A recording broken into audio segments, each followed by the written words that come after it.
Damos comienzo a un nuevo comentario bíblico expositivo. Servidores de Dios. Quien te habla es Manuel Cornejo. En esta ocasión estaré compartiendo en el Evangelio de Mateo, capítulo 5 y versículo 5, donde dice: Bienaventurados los mansos, porque ellos recibirán la tierra por heredad. Nótese que la mansedumbre está alcanzando aquí la expresión suprema en la entrega personal y voluntaria que hizo de sí mismo, sujetándose al plan de redención y a la voluntad del Padre en ellos. Hechos de los Apóstoles, capítulo 10 y versículo 7 dice: Entonces dije: He aquí que vengo, oh Dios, para hacer tu voluntad, como en el rollo del libro está escrito de mí. Cuando se quiere entender la dimensión de la mansedumbre de Cristo, que como perfección de Dios hombre excede a todo conocimiento humano, es necesario entrar por fe en la agonía de Getsemaní, donde su oración se hace lamento y lágrimas, y donde su alma entra en las profundidades de una angustia mortal, mientras asume las demandas de la obra redentora y sujeta su voluntad a la del Padre que le había enviado. Mateo capítulo 26 versículo 39 dice: Yendo un poco adelante, se postró sobre su rostro orando y diciendo: Padre mío, si es posible, pase de mí esta copa, pero no sea como yo quiero, sino como tú. La mansedumbre de Jesús adquiere la inmensidad de su expresión definitiva cuando da su vida en un acto de suprema obediencia, haciéndose por nosotros maldición. Gálatas capítulo 3 versículo 13 dice: Cristo nos redimió de la maldición de la ley, hecho por nosotros maldición, porque está escrito: Maldito todo el que es colgado en un madero. En base a la identificación con Cristo, la mansedumbre ha de ser la forma natural del carácter de cada creyente, ya que la mansedumbre no se expresa por sumisión a un mandamiento, sino por comunión con Cristo. La vida cristiana no es asunto de religión con normas impositivas, sino de comunión con el Señor que se hace vida en cada uno de sus hijos, y lo hace mediante la acción conformadora del Espíritu Santo. Mansedumbre, que ha de mostrarse en forma práctica en la relación con las autoridades que gobiernan, por ejemplo, el lugar donde vive el creyente, ya que no se trata de una obediencia sumisa por testimonio religioso, sino por causa del Señor.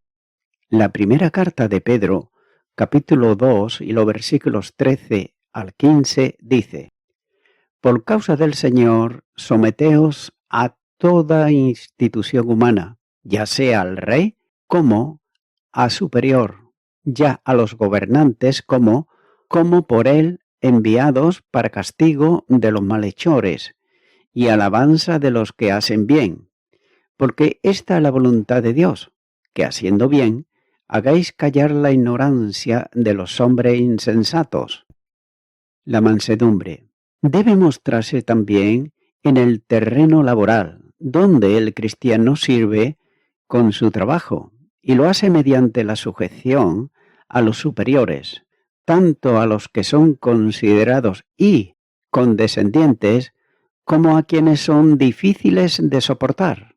La primera carta de Pedro, capítulo 2 y los versículos 18 y 19, dice: Criados, estad sujetos con todo respeto a vuestros amos, no solamente a los buenos y afables, sino también a los difíciles de soportar, porque esto merece aprobación si alguno a causa de la conciencia delante de Dios sufre molestias, padeciendo injustamente. La mansedumbre se manifiesta en la relación familiar, donde cada miembro de la familia se somete a los demás buscando no su propio bien y mucho menos sus derechos, sino el bien y el beneficio de los otros. La primera carta a los Corintios, capítulo 10 y versículo 24, nos dice: ninguno busque su propio bien, sino el del otro. Ninguna otra demanda que revista mayor mansedumbre en el terreno de la familia que la establecida por el apóstol Pablo, cuando dice: someteos unos a otros en el temor de Dios. Efesios capítulo 5 y versículo 21. Mientras que por otro lado la ignorancia conduce a la arrogancia. La fe, sin embargo, lleva al amor. En un mal entendido concepto de la jerarquía en la familia, el marido se siente superior a la esposa y considera que ella le debe obediencia y sumisión absolutamente en todo, en el mismo mal entendido concepto de superioridad no bíblica. Los padres también exigen de sus hijos obediencia en todo, sin dar explicaciones por sus demandas y siendo muchas veces injustos con ellos. En ese mismo sentido de absurda superioridad, orgullo disfrazado de piedad aparente, los líderes de la Iglesia disciplinan a miembros que se oponen no a la enseñanza bíblica, sino a su voluntad personal. En ese mismo abuso de autoridad, los líderes no revestidos de mansedumbre ponen cargas no bíblicas de usos, formas, costumbres, etc., enseñándolos como mandamiento de Dios, siendo que son sólo mandato y costumbres de hombres, haciendo de los santos de Dios un pueblo de esclavos. Pero nótese que la verdadera mansedumbre demanda un comportamiento sumiso de los jóvenes hacia los mayores y especialmente hacia el liderazgo de la Iglesia. La primera carta de Pedro, capítulo 5 y versículo 5 dice: igualmente, jóvenes, estad sujetos a los ancianos y todos sumisos unos a otros. Revestíos de humildad, porque Dios resiste a los soberbios y da gracia a los humildes. Por tanto, el espíritu de mansedumbre conduce a la Iglesia a sujetarse y orar por quienes presiden en el nombre del Señor la congregación.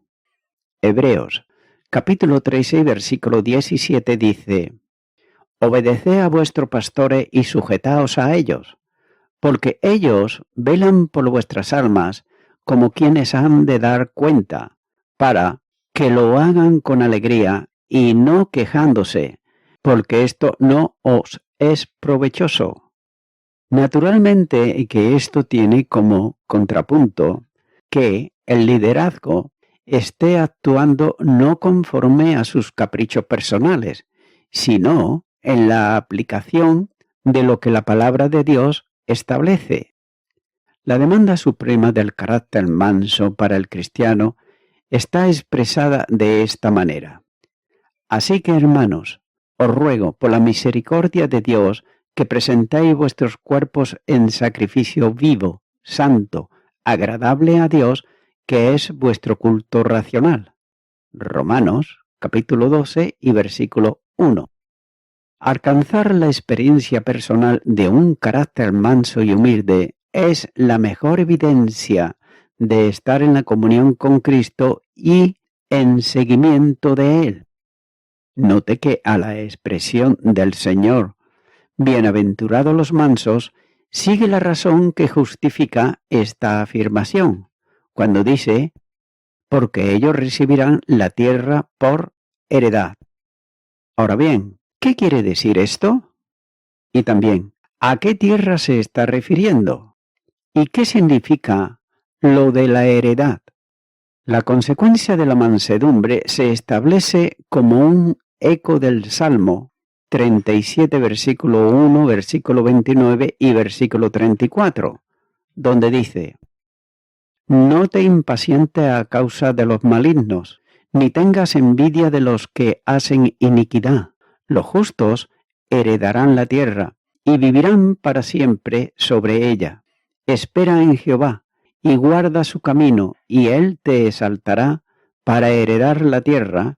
Cuando sean destruidos los pecadores, lo verás. Nótese que ahora, en este tiempo, los impíos pueden ellos jactarse de poseer la tierra y de actuar sobre ella conforme a sus propósitos y pensamientos, pero la tierra es posesión para los justos según lo determinado por Dios. Ellos, en unidad con Dios, poseerán la tierra, como dice Apocalipsis, todo el capítulo 21. Es posible que el manso no tenga ninguna propiedad en la tierra durante toda su vida. Y también es muy probable que su diario se escriba con lágrimas y su comida sea pan endurecido. Tal vez no tenga lugar propio donde descansar e incluso esté huyendo perseguido por los impíos. Pero con todo, la promesa de Dios es para el que recibirá la tierra por heredad. Sin duda, el pensamiento de las palabras de Jesús tienen que ver con los creyentes de esta dispensación. Estos, perseguidos por el mundo por ser cristianos, son herederos de Dios y coherederos con Cristo. Romanos capítulo 8 y versículo 17. Y como consecuencia de ser hijos de Dios por adopción en Cristo. Evangelio de Juan, capítulo 1 y versículo 12 dice: Mas a todos los que le recibieron, a los que creen en su nombre, le dio potestad de ser hechos hijos de Dios. Son también herederos de todas las riquezas del Padre, ya que Dios mismo es en la herencia de los suyos, su porción y quien sustenta su suerte.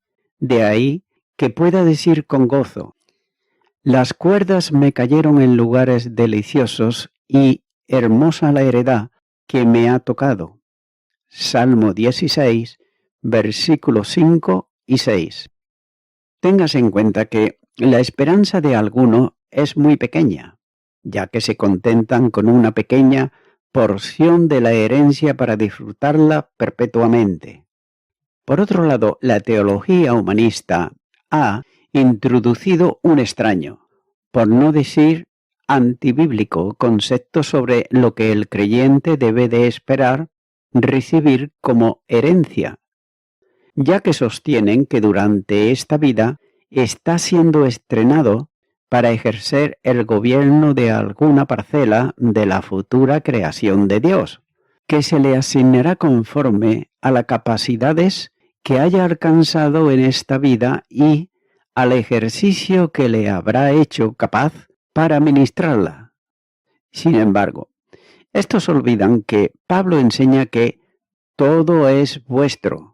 Primera carta a los Corintios, capítulo 3 y versículo 22. El Padre Eterno tiene un solo heredero de todo cuanto ha hecho y hará en el futuro. La creación actual ha sido hecha en Cristo, por Cristo y para Cristo. Colosenses capítulo 1 y versículo 16 dice: que ha llegado hasta vosotros así como a todo el mundo, y lleva fruto y crece también en vosotros, desde el día que oísteis y conocisteis la gracia de Dios en verdad.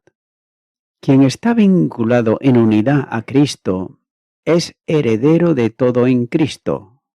La capacitación para disfrutar la herencia no se alcanza por experiencia humana, sino por comunión con Cristo, ya que es el Padre quien hace apto a cada uno de sus hijos para participar de la herencia de los santos en luz. Colosenses, capítulo 1 y versículo 12 dice: con gozo, dando gracias al Padre que nos hizo aptos para participar de la herencia de los santos en luz. La herencia de Dios no se divide, es compartida por igual con todos los herederos.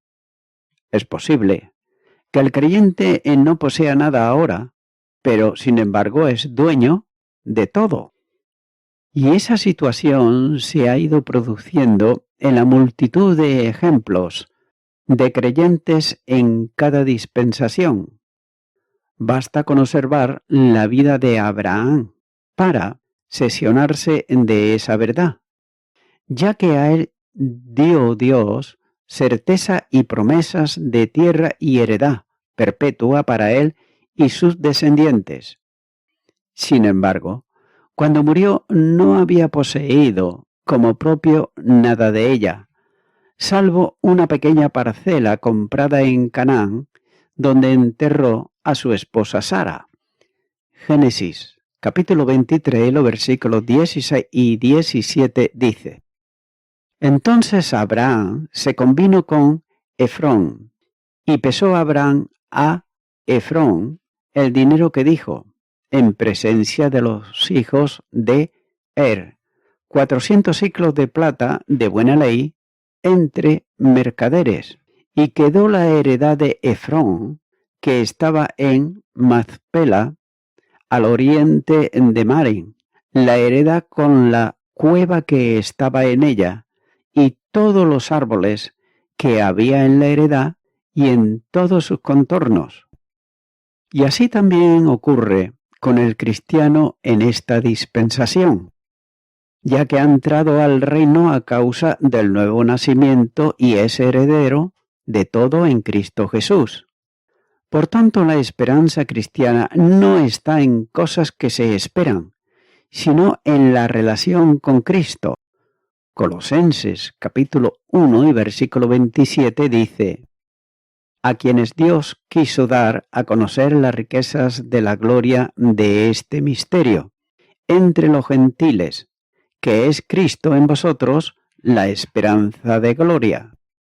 Jesús afirma que ellos heredarán la tierra. No hay duda que esto ocurrirá también en un tiempo futuro, cuando todos los reinos del mundo vengan a ser los reinos de nuestro Dios y de su Cristo.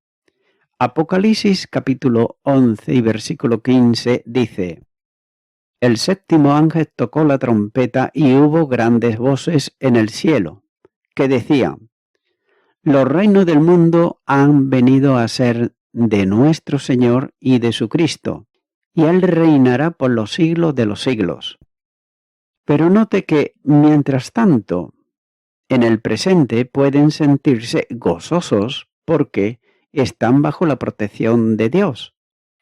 Nada podrá ocurrir a ninguno de ellos sin que aquel que les ama hasta haber dado por ellos a su propio Hijo permita que suceda. Y aun si las circunstancias adversas pareciera que traerían contra el creyente un desenlace fatal, Dios mismo conducirá las adversidades para bien de los suyos. Romanos capítulo 8, versículo 28 y versículo 32 dice: y sabemos que a los que aman a Dios, todas las cosas le ayudan a bien, esto es, a los que conforme a su propósito son llamados. El que no escatimó ni a su propio Hijo, sino que lo entregó por todos nosotros, ¿cómo no nos dará también con él todas las cosas? En la acción de la soberanía de Dios, que tiene a su servicio todas las cosas. El Salmo 119 y versículo 91 dice: por tu ordenación subsisten todas las cosas hasta hoy, pues todas ellas te sirven. La prueba y los sufrimientos son para bien de los suyos. Romanos capítulo 8 y versículo 18 dice: pues tengo por cierto que las aflicciones del tiempo presente no son comparables con la gloria venidera que en nosotros ha de manifestarse. Las cosas más adversas, los problemas más acuciantes, la angustia más intensa, el valle de sombra de muerte, es conducido por Dios a una experiencia de bendición, por cuanto generan en el creyente un cada vez más excelente y eterno peso de gloria. Segunda carta a los Corintios, capítulo 4 y versículo 17. Incluso, las intenciones de los malos son conducidas para bien por la acción providencial de Dios. Y note que así ocurrió con las malvadas intenciones de los hermanos de José, que fueron llevados a bien para él por Dios mismo. Génesis, capítulo 50 y versículo 20 dice: Vosotros pensasteis mal contra mí, mas Dios lo encaminó a bien, para hacer lo que vemos hoy, para mantener en vida a mucho pueblo. Y tal ocurrió con Nehemías bajo la acción de sus enemigos. En Nehemías capítulo 4 y versículo 15 dice: Y cuando oyeron nuestros enemigos que lo habíamos entendido y que Dios había desbaratado el consejo de ellos, nos volvimos todos al muro, cada uno a su tarea. Y note que no ocurrió algo semejante, por ejemplo, con Daniel. En Daniel, todo el capítulo 6, también se puede observar que los ángeles están al servicio de los santos. Hebreos capítulo 1 y versículo 14 dice: ¿No son todos espíritus ministradores enviados para servicio a favor de los que serán herederos de la salvación? Las fuerzas naturales son elementos que Dios usa en la acción protectora de los suyos. El primer libro de Samuel, capítulo 12 y los versículos 18 al 20, dice: Y Samuel clamó a Jehová, y Jehová dio truenos y lluvias en aquel día, y todo el pueblo tuvo gran temor de Jehová y de Samuel. Entonces dijo todo el pueblo a Samuel: Ruega por tus siervos a Jehová tu Dios, para que no muramos, porque a todos nuestros pecados hemos añadido este mal de pedir rey para nosotros. Y Samuel respondió al pueblo: No temáis, vosotros habéis hecho todo este mal, pero con todo eso no os apartéis de en pos de Jehová, sino servirle con todo vuestro corazón. Y es por eso que el Padre Eterno da a sus hijos solo buenas dávidas. Santiago capítulo 1 y versículo 17 dice: Toda buena dávida y todo don perfecto desciende de lo alto, del Padre de las luces, en el cual no hay mudanza ni sombra de variación. En el futuro los mansos juzgarán al mundo y a los ángeles. La primera carta a los Corintios, capítulo 6, y los versículos 2 y 3 dice: ¿O no sabéis que los santos han de juzgar al mundo? Y si el mundo ha de ser juzgado por vosotros, ¿sois indignos de juzgar cosas muy pequeñas? ¿O no sabéis que hemos de juzgar a los ángeles? ¿Cuánto más las cosas de esta vida? El sufrimiento ahora abre la perspectiva de una herencia reservada para los creyentes, incontaminada, inaccesible, custodiada en los cielos. La primera carta de Pedro, capítulo 1 y los versículos 3 y 4 dice: Bendito el Dios y Padre de nuestro Señor Jesucristo, que según su grande misericordia nos hizo renacer para una esperanza viva, por la resurrección de Jesucristo de los muertos, para una herencia incorruptible, incontaminada e inaccesible, reservada en los cielos para vosotros. Nótese que Pablo enfatiza esta verdad y lo hace con firmeza, ya que dice que si sufrimos, también reinaremos con él. Segunda carta a Timoteo, capítulo 2, versículo 12. No es una posibilidad es la realidad de la bendición que Dios ha establecido para los mansos. La tierra les será dada por heredad. Algunos tendrán que recibirla vinculada también con promesas de los pactos dados a Israel. Pero no significa que la promesa no alcance también a los creyentes de esta dispensación, ya que si van a reinar con Cristo, es evidencia cierta que la tierra, toda la creación, les será dada por Dios para su disfrute. Y voy concluyendo con esto. Cuando Jesucristo reine, los mansos recibirán la tierra por heredad. Ahora, ¿cómo llegar a ser manso? Note que nuestro Señor era manso y humilde de corazón, y Él heredará todas las cosas. Y nosotros somos los herederos de Dios y coherederos con Jesucristo. Ya que la Biblia dice en Gálatas capítulo 5 y los versículos 22 y 23, mas el fruto del Espíritu es amor, gozo, paz, paciencia, benignidad, bondad, fe, mansedumbre, templanza. Solo el Espíritu de Dios nos puede quebrantar y hacer mansos.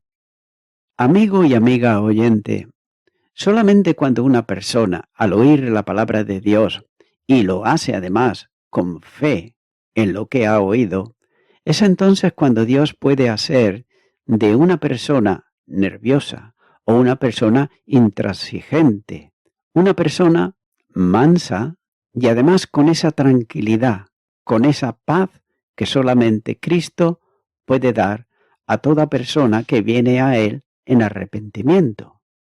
De manera que es bueno que te acerques a Jesucristo, que lo reciba en tu corazón.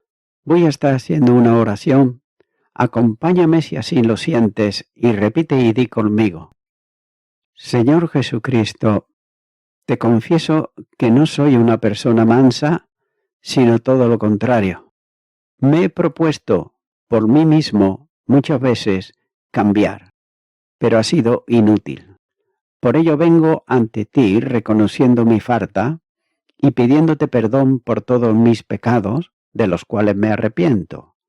Ahora te abro mi corazón y te recibo como mi único y suficiente Salvador. Te doy gracias. En tu nombre. Amén.